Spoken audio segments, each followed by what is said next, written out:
모든 일에는 원인과 결과가 있습니다. 원인과 결과의 관계, 인과관계를 벗어날 수는 없습니다. 원인 없이 결과만 동그랗게 놓여 있는 그런 법은 없습니다. 하나님께서는 그의 선지자 아모스를 통해서 오늘 말씀에 두 사람이 뜻이 같지 않는데 어찌 동행이라는 결과가 있겠느냐? 원인 없는데 어떻게 결과가 있나?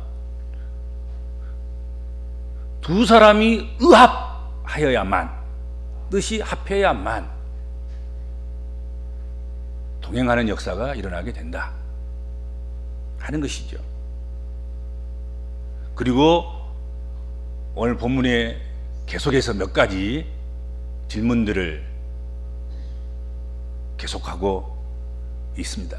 그래서 그 원인과 결과가 이렇게 연동되어져 있고 원인이 있어야 결과가 있다 하는 것을 확인시키는 그런 말씀이 오늘 본문 말씀이 되겠습니다. 이어지는 말씀들을 한번 볼까요? 질문들을. 사자가 움킨 것이 없고요 어찌 숯불에서 부르짖겠느냐? 사자가 부르짖는 것은 먹이를 잡았다는 의미입니다.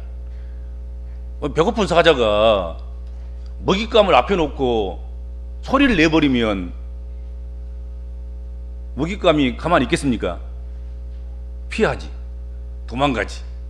그러니까 사자가 개구리 한 마리 잡으려고 해도 정말로 잠잠히 소리 내지 않고 웅크리고, 그래서 딱 덮치고 나서야 포하고 즐거워하고 기뻐하고 그러는 거지요. 그러지 않겠습니까? 아무리 맹수라도 먹잇감을 앞에 놓고 미리서 내가 여기 있다, 내가 너 잡으러 왔다, 뭐 그러고 사냥하진 않는단 말이죠. 그러면 다 도망가 버리고 맹수라도 굶어 죽는 거예요. 그러니까 움켜 잡고 난 다음에 숲풀에서 또는 굴에서 사자가 소리를 낸다는 거지.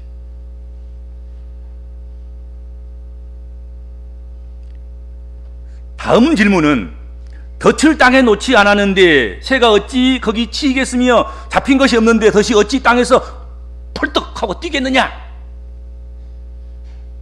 여기서 두 번씩이나 덫이 사용되고 있습니다. 덫이라는 말이 사용되고 있는데 본문을 보면 덫이 우리말로는 한 번 이렇게 똑같은 말로 번역이 되어 있는데 사실은 원문상에 보면 달라요.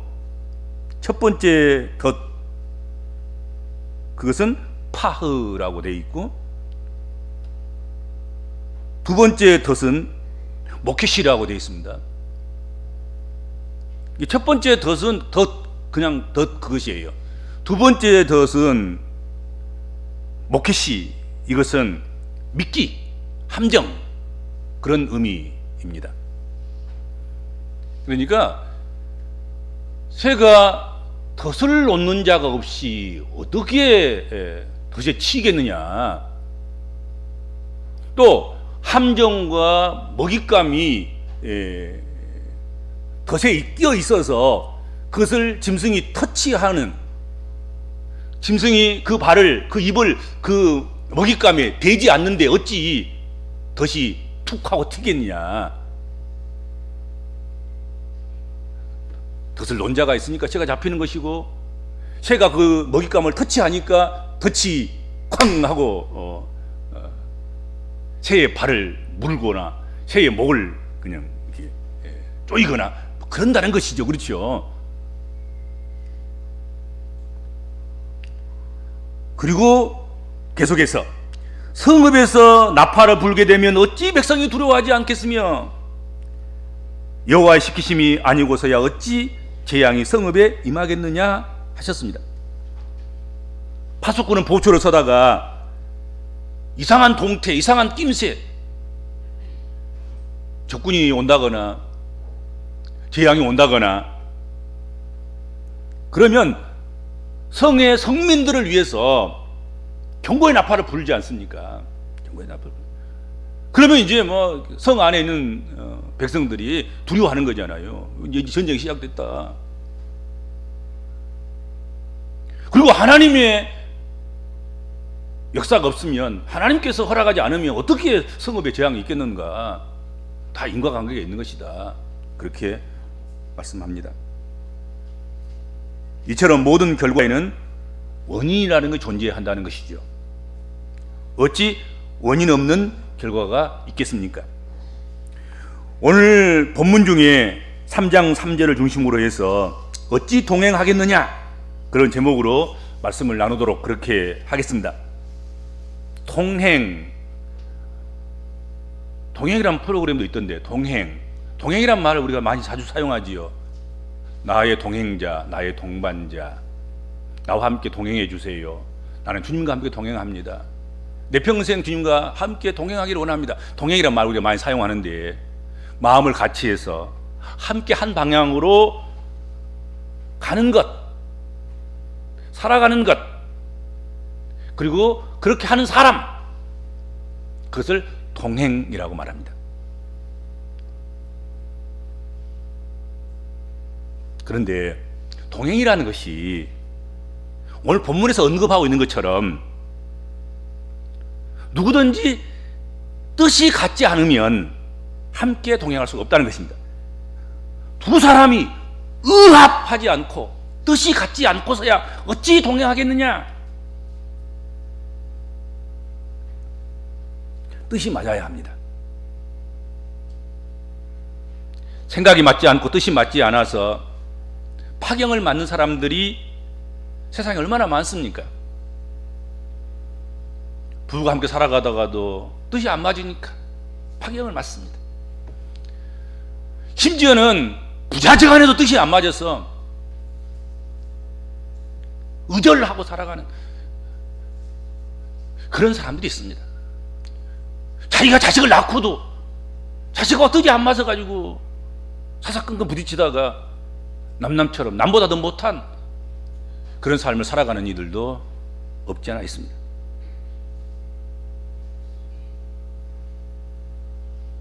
우리는 이미 주어진 동행이, 이미 우리에게 허락된 동행이 하나님의 은총인 줄 알고 하나님의 특별한 계획과 섭리 가운데서 동행이 이루어진 줄 알고 사명감을 가지고 서로 뜻을 맞추어서 끝까지 함께 가는 그런 성도들이 되시기를 바랍니다.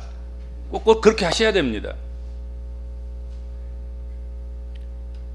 우리가 주님과 동행하려고 하면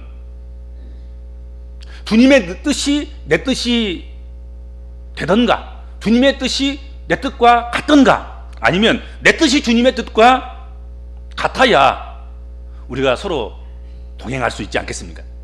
주님의 뜻이 내 뜻과 같든지 내 뜻이 주님의 뜻과 같든지 어떻든 뜻이 같아야 동행이라는 것이 가능하단 말이죠.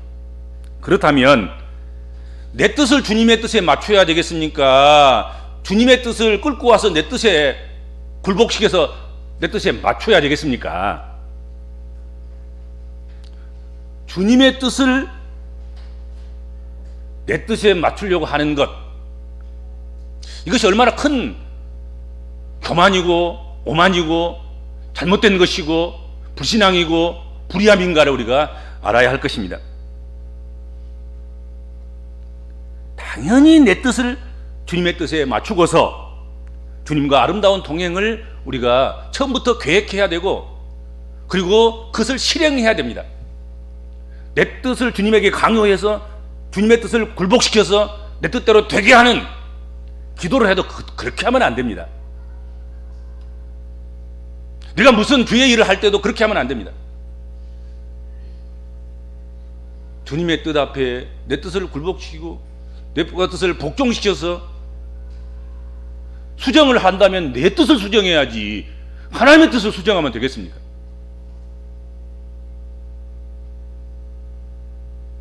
왜 그렇게 해야 됩니까? 주님의 뜻이 내 뜻보다 더 지혜롭고 주님의 뜻이 내 뜻보다 더 온전하기 때문에 그렇습니다. 이사야서 55장 9절에서 이렇게 말씀하십니다. 이는 하늘이 땅보다 높음 같이 내 길은 너희의 길보다 높으며 내 생각은 너희 생각보다 높음이니라. 그렇게 말씀했습니다. 하수의 말을 들을 필요는 없어요, 사실은. 그런데 하나님은 상수란 말이에요. 하나님께서 말씀하십니다. 내 길은 너희 길과 달라서, 내 길이 하늘이라면 너희 길은 땅에 불과한 것이다.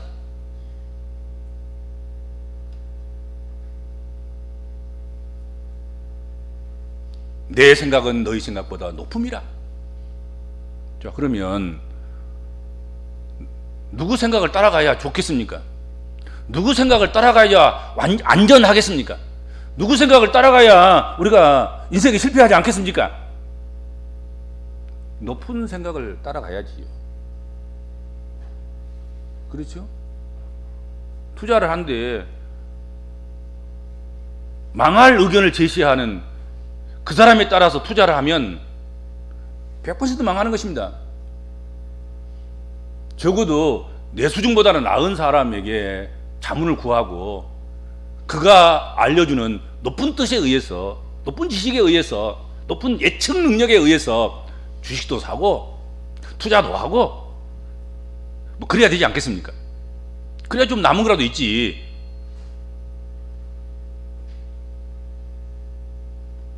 그런데 말이죠, 아모스 시대는 하나님의 사랑을 받고도 하나님과 동행하는 동행의 민족, 동행의 백성, 동행의 나라, 그 나라인 유다 민족, 하나님 백성들, 그들이 하나님의 마음과 같이 하지 않고 하나님의 뜻과 같이 하지 않고 자기 뜻대로, 자기 뜻을 굽히지 않고 자기 뜻대로 고집하는 그런 백성들 때문에 하나님이 슬퍼하시고 마음 아파하시고 탄식하는 그런 시대였다는 거죠. 아모스 시대가.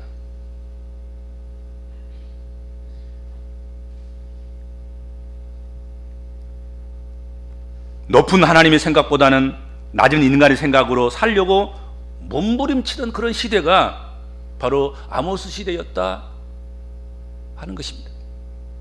그래서 오늘 말씀을 통해서 함께하는 결과를 위해서 둘이 의합하는 것처럼 하나님과 동행하기 위해서는 하나님의 뜻에 마음을 합하는 백성들이 되도록 아모스를 통해서 권고하고 권면하고 가르치고 경고하고 경계를 시키고 그렇게 하시는 것입니다.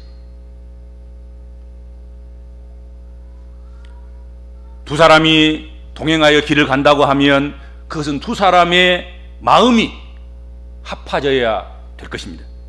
같은 뜻을 품어야 할 것입니다. 뜻을 같이 하는 원인이 있었기 때문에 아름다운 동행이 결과로서 나타나게 되는 것입니다.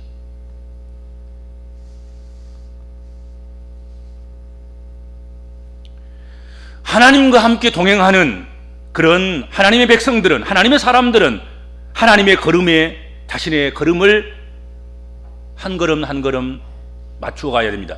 찬송만 그렇게 부를 것이 아니고 한 걸음 한 걸음 내 보조를 주님의 보조에 맞추어서 그렇게 동행해야 합니다. 성경은 하나님과 동행한 사람들의 기록이고 하나님과 동행하지 않는 사람들의 기록인 것입니다. 그래서 하나님과 동행하는 사람들은 하나님께서 이렇게 귀히 여기시고 하나님께서 하나님과 동행하지 않는 사람들에 대한 하나님의 징계와 하나님의 싫어하심이 이렇게 나타난다 하는 것을 보여주는 것이 성경 전부의 내용인 것입니다. 그 중에서 에녹의 하나님 동행 이야기를 조금 해볼 수 있으면 좋겠습니다. 오늘 새벽에 창세기 5장을 우리가 묵상했는데 그 내용이 그 내용이에요. 어떻게 하면 이렇게 하나님과 동행에 대한 설교도 이 사순절에 해야 될 설교고, 또 오늘 동행의 설교를 해야 되는데 오늘 새벽에 성경 본문을 보는데 창세기 5장이고, 창세기 5장 21절에서 24절, 에녹이 65세에 무드셀라를 낳았고 무드셀라를 낳은 후 300년을 하나님과 동행하며 자녀를 낳았으며 그가 365세를 향수하였더라. 에녹이 하나님과 동행하더니 하나님이 그를 데려가심으로 세상에 있지 아니하였더라. 그렇게 기록되어져 있습니다. 에녹은 그 아들 무드셀라를 65세에 낳았다. 그리고 65세에 아들을 낳고 난 다음에, 무드셀라를 낳고 난 다음부터 그가 하나님과 동행하기 시작했는데, 그 시간부터 300년 동안 하나님과 동행했다. 그리고 땅에서 죽음을 보지 않고 하나님께서 부르셔서 하나님 나라에 갔다. 성경은 그렇게 기록하고 있습니다. 여러분, 3일이 아니고 3년도 아니고 13년도 아니고 33년도 아니고 130년도 아니고 300년 동안 동행했습니다. 그 300년이라는 그 기간, 그 한결같음, 그 놀랄만한 성실성에 의해서 저는 그냥 할 말이 없어요. 어안이 벙벙해요. 우리는 며칠 해보고 안 되면, 우리는 몇 년 해보고 안 되면 의당히 파경을 내도 떳떳하다고 생각할 때가 얼마나 많습니까? 몇 년 살아봤는데, 몇 년 참아봤는데, 몇 년 수고해봤는데 이제 더 이상 동행할 수 없어서 동행하지 않는다는데 무슨 할 말 있어요? 그럴 수도 있겠지만, 여러분, 에녹은 무드셀라를 임신하고 무드셀라에 대한 어떤 그런 환상과 예언적인 그런 하나님의 그런 어떤 지시하심과 계시가 있었던 게 분명하지요. 그래서 무드셀라를 임신해서 무드셀라를 낳고 그 아이의 이름을 무드셀라로 이름을 지었지 않겠습니까? 창을 잡은 자. 성을 지키는 자가 창을 잡고 성을 지키는데, 성을 지키는 자가, 창을 잡은 자가 적군에 의해서 은밀하게 다가온 그런 원수에 의해서 제거당하면 그 성이 무너지지 않겠습니까? 그래서 원래 그 무드셀라라는 말, 창을 잡는 사람이라는 뜻도 있지만, 이 아이가 죽으면, 이 사람이 죽으면 심판이 온다, 그런 뜻이에요. 그 순간부터 300년 동안을 한결같이 그걸 믿고 에녹은 하나님과 동행한 거예요. 300년 동안 변절하지 않았습니다. 에녹이 하나님과 동행했다는 사실은 그가 또한 하나님의 뜻을 같이 하면서 하나님과 같이 걸었다는 것을 의미하기도 합니다. 그런데 여러분, 하나님과 동행하는 것, 하나님과 보조를 맞춘다는 것, 그것이 하루아침에 습득이 되겠다고 생각하십니까? 하나님의 걸음은 위험이 있는 큰 걸음이실 텐데, 에녹의 걸음은 인간의 걸음이고 기껏해야 땅의 생각을 하는 그런 걸음일 텐데, 하나님은 항새처럼 떠벅떠벅 걸어가시고, 에녹은 참새처럼 쭈쭈쭈쭈쭈 이렇게 걸어갈 것이고, 근데 그게 맞춰지는 것이 하루아침에 맞춰졌겠냔 말이죠. 그렇잖아요. 그게 쉬웠겠냔 말이죠. 하나님, 나 다리 찢어지겠어요. 내가 하나님 뜻 따라가다가는 내가 환장해 죽겠어요. 하나님, 좀 보조를 좀 낮추세요. 좀 제발 조금. 하나님이여, 인생을 불쌍히 여기시고 그 생각을 조금만 좀 세속적으로 조금 약간 좀 때가 묻도록 좀 그렇게 좀 해주시면 안 되겠습니까? 야, 잔소리 말고 따라오너라. 그랬을 것 아니겠습니까? 하나님께서 따라간 거야 지금.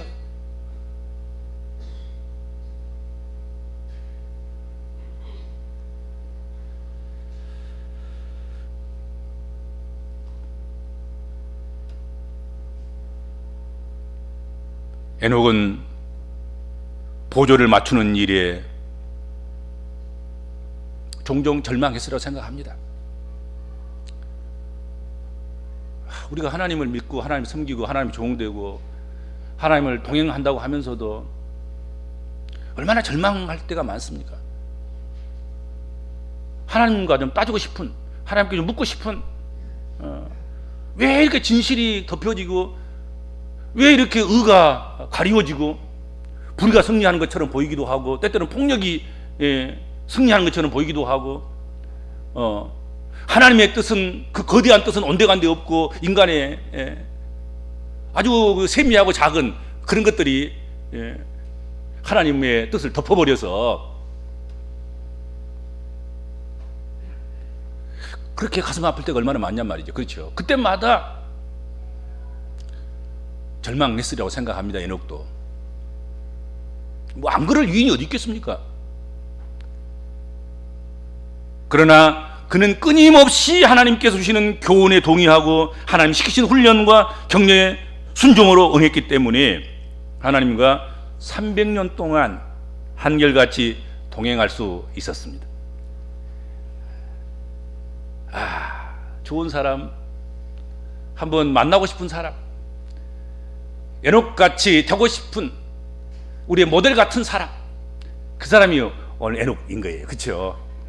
300년 동안 여러분 한번 딱 져진 거 사람이 나누지 못할지니라 그랬으면 한번 해보세요. 새록새록 갈수록 나이 들어가면서 못한 거 다 깎이고 날카로운 거 다 부드럽게 됐어. 서로 맞춰지고 그렇게 된 거예요. 일순간에 잠깐 참지 못하고 견디지 못하고 뜻을 서로 반대 방향에 두고 그러다가 보면 좋은 사람 놓칠 수도 있고 좋은 기회를 놓칠 수도 있고 그런 거 아니겠습니까?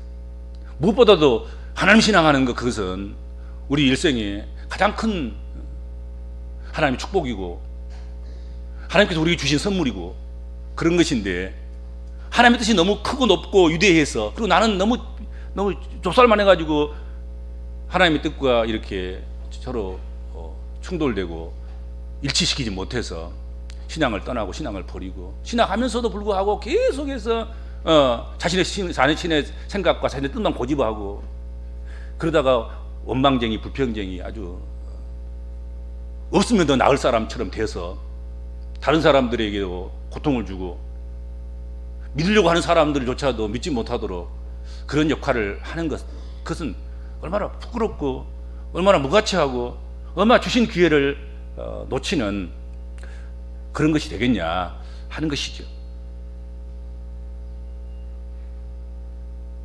어떤 이와 동행하려면 그 어떤 이보다 앞서 달리지 않고 또 뒤에 너무 처지지도 않아야 합니다. 지나치게 앞서지도 않고 지나치게 뒤처지지도 않아야 동행이 가능한 것입니다. 보조를 맞춰야 됩니다. 내가 좀 부족함을 채우려고 애써야 되는 거예요. 자기는 여전히 부족한 대로 뒤처져 있으면서 앞서가는 사람들만 나쁘다고, 왜 앞서가냐고, 그러면 안 되는 거지요. 공부가 부족하면 공부 좀 더 하고, 체력이 부족하면 체력을 좀 닦고, 기도가 부족하면 기도 더 하고, 경제적인 부가 따라가지 못하면 전략해서 한 푼이라도 더 모아서 그래도 떳떳하게 그렇게 하고 그러는 거지. 그래야지.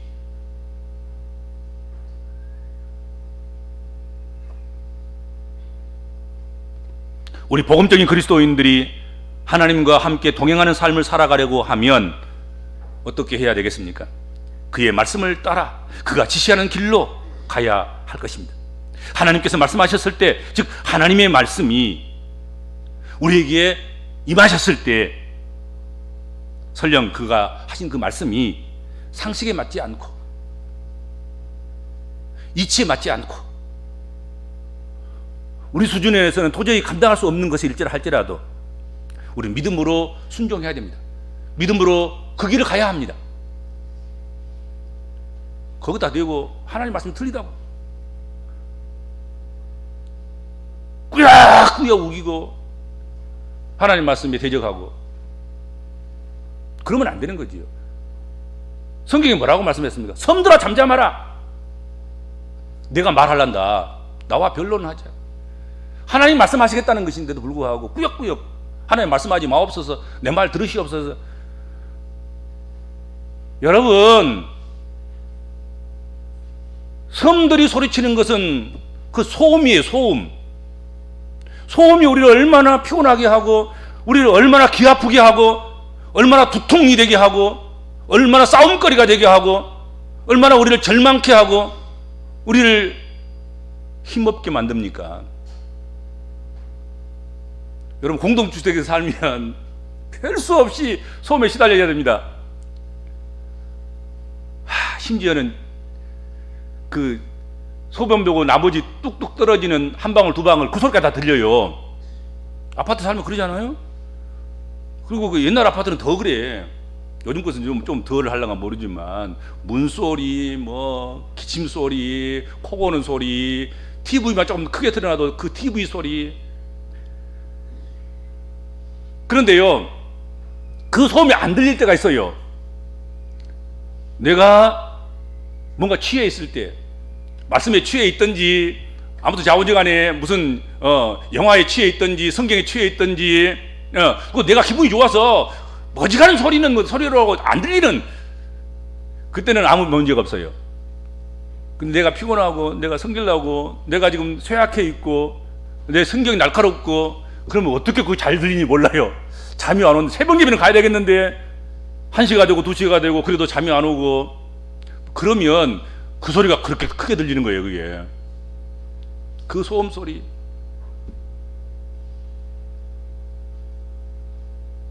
그것이 우리를 피곤하게 하고 다음 날을 더 힘들게 합니다. 그러므로 하나님 말씀 앞에서 우리는 잠잠해야 됩니다. 우리는 그 잡소리 소음보다 더 못해요. 우리 소리가 하나님 앞에서, 하나님 말씀 앞에서.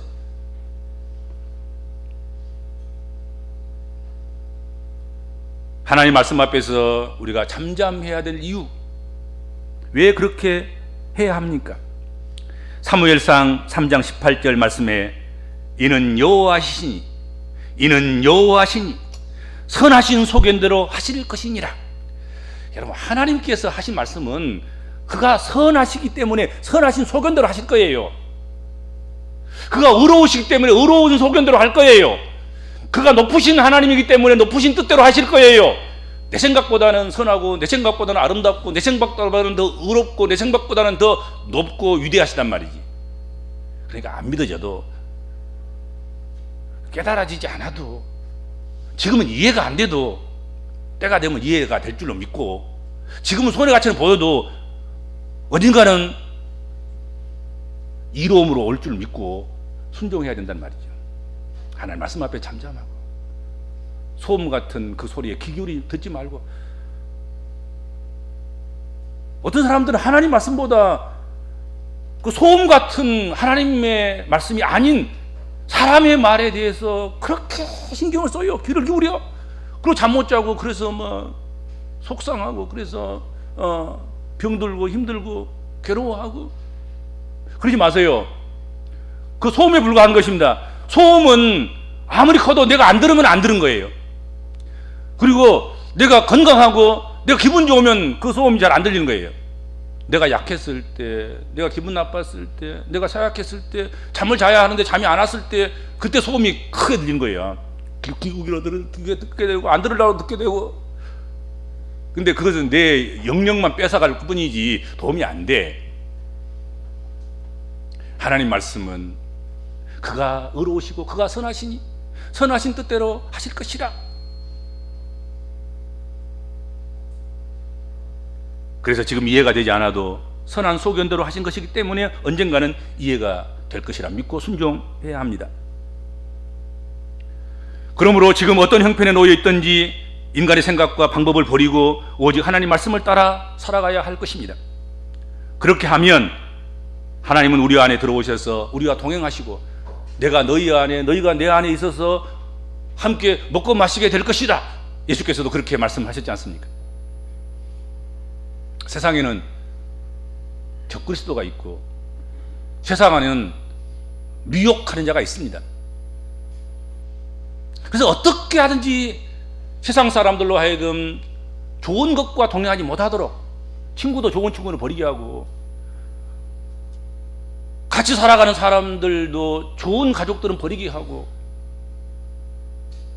좋은 신앙, 좋은 믿음은 버리게 하고, 나쁜 것과 동행하게 하려는 그런 미혹이 있는 거지요. 적그리스도와 미혹하는 악한 짐승과 같은, 옛 뱀과 옛 용과 사돈과 마귀 같은 그런 것들은 그렇게 할 것입니다. 믿는 사람이라고 할지라도, 잘 믿는 사람이라고 할지라도 오히려 더 미혹하여 짐승의 표를 받도록 그렇게 하지 않겠습니까? 우리는 미리 알고, 그들이 우리가 하나님과 동행하면 힘이 생기고, 하나님과 동행하면 능력이 생기고, 하나님과 동행하면 신실한 그리스도인이 될 줄 알기 때문에 우리를 하나님과 동행하지 못하도록 온갖 방법, 수단과 방법을 다 동원해서 그렇게 하리라 생각하고, 이 종말 때를 살아가고 있는 우리 복음적인 그리스도인들은 이 모든 미혹을 물리치고 하나님과 동행하는 이 걸음걸이를, 하나님과 동행하는 이 의롭고 신실하고 아름다운 이 일을, 여러분, 에녹이 300년 동안 그렇게 했던 것처럼 여러분의 일생을 그렇게 살아갈 수 있기를 주님으로 축원합니다. 주님 은혜를 감사합니다.